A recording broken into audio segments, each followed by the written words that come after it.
So, hi. I'd like to share an embarrassing tale. A telltale embarrassing tale that has haunted me in my dreams and before I go to bed at night. It wasn't in the cards to tell a story, but this just came to mind again. So I'm gonna spew it out to you guys. This took place one whole semester ago at my college, and it is not something I'm proud of. So a peer of mine had told me about this improv group that had been taking place at the school, and I thought to myself, this is my chance to, one, gain a little bit more friends because I was feeling like a lonely bitch on campus, and two, boost up my comedy and creative flow because I hadn't been mustering up enough to spew any out of my ass lately. So I walk up into that improv club one day, and there's a couple people I know, but most of them are strangers to me, so I'm thinking to myself, I gotta make a good impression on this one. I gotta make sure they think I'm funny, or I'm cool, or this, you know? And so we went on with the club. There were a couple games here and there that we did for warm-ups, such as scrambled eggs, or tickle your taint, or, you know, common games such as those. But like I said before, this was pretty much warm-up for one of the main games we were playing, and I forget the name, but basically 4 people go up on stage, and I was like, of course I'm gonna volunteer. I didn't know what the game was. 2 of the people there are poets, is what I learned, but sadly, these poets do not speak English tongue, so unfortunately we can't hear their amazing stories on our own. They need a bit of a translator with them to help them for the ride. And I was thinking to myself, I don't have enough creative flow yet, hence why I joined the group, so I'm gonna be one of the gibberish ones. I'm gonna be one of those amazing poets that unfortunately no one can understand, hence my sad tiny violin. And so we split off into teams. It was a 2v2, translator versus translator, poet v poet. It was going down. And so my opponent went up first, and as they spoke, I could feel my hairs on my body stand up as I heard these angelic words. Only I can understand, because a poet, yes, can understand a poet, but no one else could hear this. I felt like I was the only one in the room hearing the true words of this artiste. And I was thinking to myself, wow, I got some competition. I need to kick it up a notch. I need to show them what for. And I was trying to decide if I wanted to go the cool route or the silly route, and then it came to me.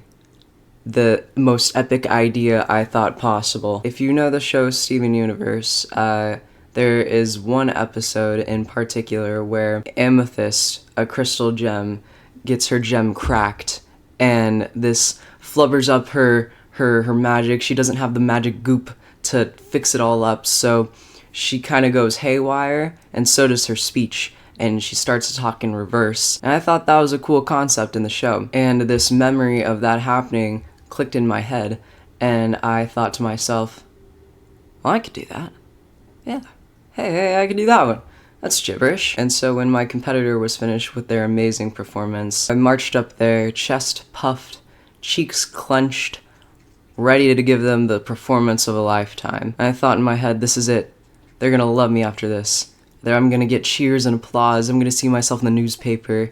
I can't wait. And so I start speaking. And I swear, I couldn't feel it at the time, but I knew there was an electric shock that went off in everyone's minds when they heard me utter the incoherent sounds of whatever the fuck I was saying. So in my head, I was thinking, okay, it's gibberish, right? So maybe everything's gonna end kind of like in a question, like, so a little part of the time I was kind of sounding like what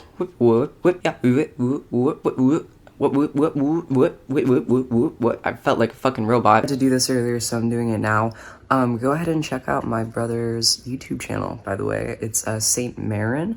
He's done a couple of movie reviews so far, and it's still pretty new, but it's pretty good. You should check it out if you're interested in checking out some films. He's got something good coming up. So be on the lookout for that. I'll link his channel down below. That's all, bye! But the problem was, that's not exactly how I did it. The problem was how I started those words. the consonants that I use. And those main sounds that I used at the beginning of those words were sh and ch. Do you see the problem? Do you see the problem that I made? The error of my ways? The bomb that I had planted and basically set off all in the span of 5 seconds of whatever the fuck I was thinking in my mind. I sounded like I was trying to mimic like Mandarin Chinese, and in my head I was going, oh, I probably sound like I really am talking in reverse right now. No, no. And this realization didn't click until like 2/3 of the performance was finished. And when it did click, I swear I could feel a ghost tear run down my cheek as I realized, oh no, this was not what I had planned. I have fucked up very badly, and I don't know how to redeem myself after this. After my sad attempt of being racist, I guess, there were some claps and stuff, you know, just to, you know, cheer me on, get my confidence up. But I'm sure the thought running through their minds was, who the fuck is this, and why did they just come in here spewing this racist bullshit? No one ever mentioned my disastrous performance, and I don't know what I would do if they did. Because I can't physically melt in between the floorboards of embarrassment or hide away. I was just hoping that God would strike me down afterwards, you know? And so I walked out of that improv club after we were all finished, feeling like a buffoon. Why would I fucking do that? In hindsight, I thought it was a good idea. It was not a good idea. Don't do that ever. Don't do that. And this was day 1 of improv too.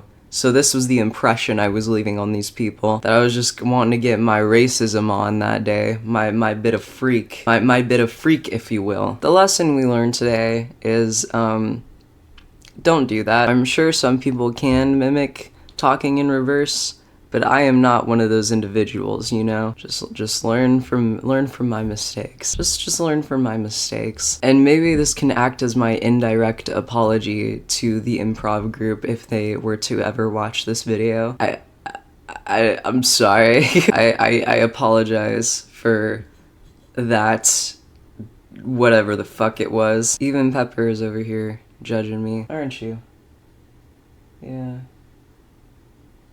Anyways, that is the story I wanted to share with you today. Maybe this will help me get a little bit more sleep at night, or maybe I'm just going to become an insomniac because of how I've relived this situation. Also, I got new glasses and I got a mic. That's why I sound like I'm not talking through a tin can. You guys have a swagalicious Saturday. Goodbye.